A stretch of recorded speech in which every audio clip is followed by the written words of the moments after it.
Continuing on with a couple of other examples of the practical application of our fundamental theorem of calculus. For the first fundamental theorem of calculus here, let's talk about evaluating the definite integral from 0 to pi of sine of x dx. In this particular case, this is going to be a function whose antiderivative is the negative of cosine of x, and we want to evaluate that antiderivative at the values of 0 to pi. Well, in this case, that means we would be taking the negative of the cosine of pi and subtracting from that the negative of the cosine of 0. Well, we know that the cosine of pi is negative 1, so we're taking the opposite of negative 1, and we're going to be subtracting from that the opposite of the cosine of 0, which is minus 1.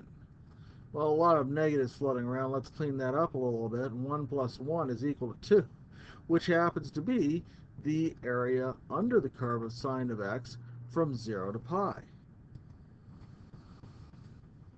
Continuing on with our next example, of course, we're going to take the antiderivative of 1 over x, we recall as being, I'm going to do this here in a different color, as being the natural log of the absolute value of x, and this time we're going to evaluate on our interval from 1 to e.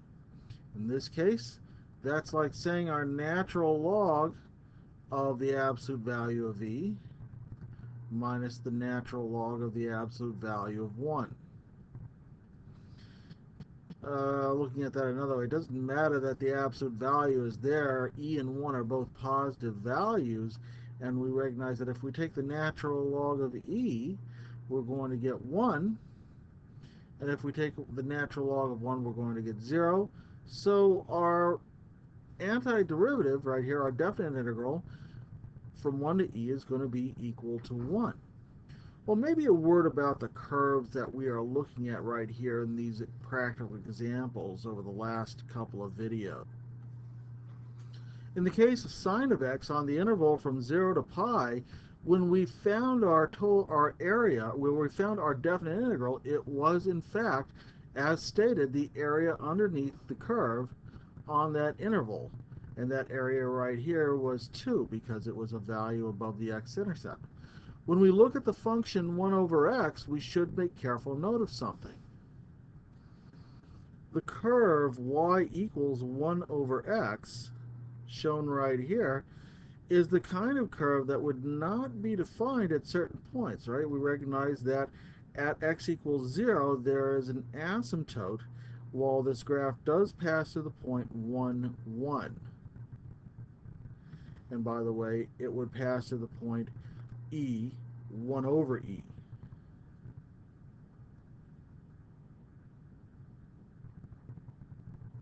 Right here. The problem, of course, is that we could not find the area from 0 to 1 because that would leave us with some undefined values under here. However, we can find this area on the interval from 1 to e fairly readily right here, and we find that that area is equal to 1, which is kind of interesting. In some previous examples that we've seen,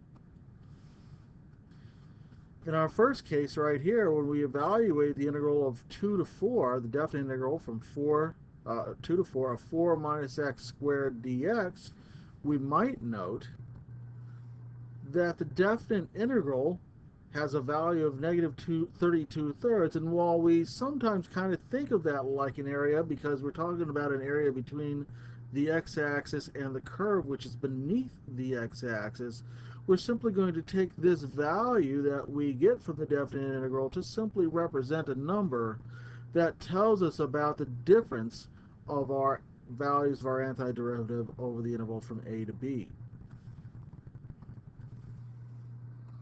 And in our last case, when we had the definite integral from 1 to 5 of the absolute value of x minus 2, we're actually adding two areas right here where the sum of those areas of 1/2 when we went from 1 to 2, and 9 halves when we went from 2 to 5, added up to our total area of 5 under the curve. So it's only an area when this curve is completely above the x-axis.